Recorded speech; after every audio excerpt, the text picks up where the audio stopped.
Good morning everybody. मैं आचार्य विश्वेंद्र आज आपसे एक प्रोजेक्ट सी जो हिंदी मीडियम में है उसका तीसरा अध्याय आपसे डिस्कस करूंगा।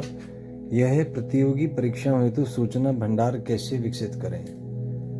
तो सूचना भंडार मतलब जो सिलेबस आप करने वाले हैं वो है, तो जैसे उसका स्टेप नंबर 1 है, तो एक तो आप विस्तृत पाठ्यक्रम की सूची बनाएं। जैसे यहाँ पे फिजिक्स का सिलेबस आपको पूरा दिया हुआ है, तो ये पूरा सिलेबस आप अपने पास रखें जिससे आपको ज्ञान हो कि कितना आपको पढ़ना है, सिलेबस कहाँ तक है, और वही पढ़ें, उसी पर अपना ऊर्जा और ध्यान केंद्रित करें जो सिलेबस में है। पाठ्यक्रम से बाहर कोई भी यदि आप चीज़ सीखते हैं तो उसका कोई उपयोग नहीं है, तो वह केवल समय और ऊर्जा को नष्ट करना होगा।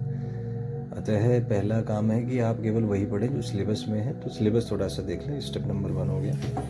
फिर स्टेप नंबर 2 है जो PYQs हैं प्रीवियस ईयर्स के, उनको थोड़ा सा एक बार देखें ताकि आपको ना थोड़ा सा पैटर्न्स पता लग जाएंगे क्या क्या किस किस तरह से क्वेश्चंस आते हैं। जैसे यहाँ पे नीट केरला के एक फिजिक्स के क्वेश्चंस दिए हुए हैं, पार्टिकल एनर्जी के साथ मूव कर रहा है पोटेंशियल एनर्जी में, और रिस्ट्रिक्शंस के बारे में आपसे पूछा गया है। तो अगला है potential energy of a system increases if work is done. तो ये दोनों क्वेश्चन आपके PYQs में आए हुए हैं। तो इसमें हो जाएगा कि motion is restricted to the region. तो हम जानते हैं कि जो टोटल एनर्जी है वो पोटेंशियल प्लस काइनेटिक होती है। काइनेटिक एनर्जी क्योंकि हमेशा पॉजिटिव है, तो टोटल एनर्जी हमेशा पोटेंशियल एनर्जी से ज़्यादा आएगी, तो उसी में रिस्ट्रिक्शन होगा। तो हम कह सकते हैं कि पोटेंशियल एनर्जी हमेशा काइनेटिक से कम होगी, या एटलीस्ट कह सकते हैं बराबर हो सकता है, क्योंकि काइनेटिक एनर्जी 0 भी हो सकता है। तो डी ऑप्शन यहाँ पे करेक्ट हो जाएगा। नेक्स्ट क्वेश्चन है potential energy increases if work is done so upon the system by. तो पोटेंशियल एनर्जी क्योंकि कंजर्वेटिव फील्ड से रिलेटेड है, तो पहला ऑप्शन आएगा नहीं, सेकंड हो सकता है, डी हो सकता है। तो पोटेंशियल एनर्जी अगर इंक्रीज कर रहा है, इसका मतलब है work is done by the system against a conservative force. आप देख सकते हैं जैसे जब सिस्टम किसी कंजर्वेटिव फोर्स के अगेंस्ट वर्क करेगा, तो कंजर्वेटिव फोर्स अगर एक्ट करेगा तो वो कोशिश करेगा पोटेंशियल एनर्जी को मिनिमाइज करने की।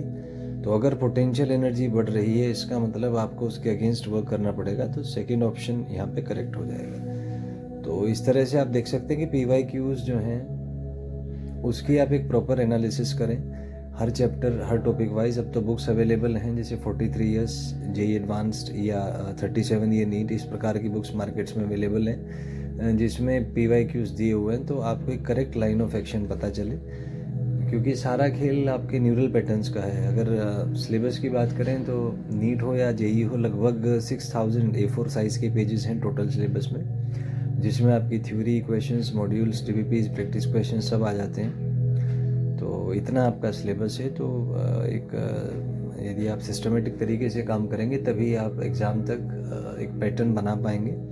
तो सारा खेल न्यूरल पैटर्न्स का है। किसी भी चैप्टर में 10 से 15 न्यूरल पैटर्न्स हैं और उन्हीं के परम्यूटेशन कॉम्बिनेशन पे बेस्ड क्वेश्चंस आते हैं। तो आपका काम होना चाहिए कि हर चैप्टर से वो न्यूरल पैटर्न्स फैच करें, उन पैटर्न्स पे आप काम करें, ताकि जो एक्चुअल चीज़ है उस पर आपका ध्यान और फोकस जो है वो केंद्रित रहे। अगर आप पैटर्न्स डिकोड नहीं कर पाएंगे तो जब आप एक क्वेश्चन सॉल्व करेंगे आप कंफ्यूज हो जाएंगे, आपको विचार आएंगे, आप कुछ भी करेंगे पर उत्तर तक नहीं पहुंच पाएंगे। और महत्व केवल उत्तर का है, आंसर का है, बीच की प्रक्रिया कोई नहीं पूछता। तो इसलिए एक स्ट्रेटेजी के तहत तैयारी करें ताकि आप एग्ज़ाम को क्रैक करने में सफल हों। एक चीज़ हो रहा है इसमें ना, आप जैसे कुछ एक पैटर्न इन्फॉर्मेशन, ये हमारी ही वर्कशीट है, तो इसका आप यूज़ करें जिससे आपको एक पैटर्न क्वेश्चन मिले। मतलब एक आप कह सकते हैं ग्रेजुअल, जिसमें लेवल थोड़ा सा बढ़े, स्टार्टिंग फ्रॉम लेवल 0। जैसे पोजीशन के बारे में कुछ फैक्ट्स आपको दिए यहाँ पे कि position is represented by this, calculated as this. इसके जो फैक्ट्स हैं, बेसिक फैक्ट्स जो हैं, जो यूज़ होंगे क्वेश्चन सॉल्व करने में, तो ऐसे नोट्स आप रेफ़र करें जिनमें टू द पॉइंट चीज़ें दी गई हों, और उसमें जो थ्योरी उतनी ही हो जिससे काम चल जाए। बहुत ज़्यादा अनावश्यक थ्योरी है तो आप एक लिटरेचर के स्टूडेंट नहीं है, साइंस के स्टूडेंट है, और आप अगर JEE और नीट का प्रिपरेशन कर रहे हैं तो आपका टास्क होना चाहिए प्रॉब्लम सॉल्विंग स्किल्स। तो most of the energy and time जो है आपका वो प्रॉब्लम सॉल्विंग पे जाना चाहिए। तो उसी तरीके से अपने थॉट प्रोसेस को आप तैयार करें। और जैसे फिर यहाँ पे कुछ बेसिक लेवल के क्वेश्चंस हो गए, फिर छोटे छोटे क्वेश्चंस आ गए यहाँ से पूरे पैटर्न्स के थ्रू, फिर इसमें एक इसकी एप्लीकेशन आ गई। तो इस तरह के ऑप्टिमल वर्कशीट्स हमने डेवलप किए हुए हैं। आप यूट्यूब पे सर्च कर सकते हैं ऑप्टिमल फिजिक्स वर्कशीट्स आचार्य विश्वेंद्र। तो उसमें हमने एक नंबर ऑफ क्वेश्चंस दिए हैं जिसमें ग्रेजुअली हम लेवल धीरे धीरे बढ़ाते हैं। उसमें 9, 12, 15, 21 इस तरह से